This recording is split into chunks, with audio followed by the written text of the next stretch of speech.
Стихи, музыка и литературные сюрпризы. В Яблоневом саду, где сила слова и творчества сливаются с природой, поэтические проводы лета объединили молодых и опытных писателей. Приехали они из разных уголков Гродненщины. И снова нужно принимать решения, а в отчим доме ждут отец и мать, душистый чай и блинчики с вареньем. В месте, наполненном ароматом спелых яблок и солнечным светом, звучали трогательные стихи и проникновенная музыка.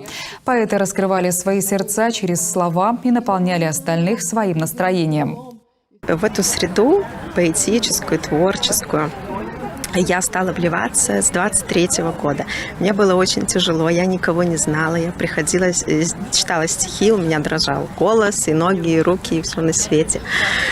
Теперь я считаю, что вот это какая-то вторая моя семья, творческая. У подножья замка неманские внимания, над коллежей распевают птицы. Это не просто прощание с летом, а праздник творчества в неофициальной обстановке, где молодость и опыт как одно целое. Писатели делятся не только творчеством, но и опытом, мыслями и где-то даже переживаниями и впечатлениями, как на них подействовало то или иное событие.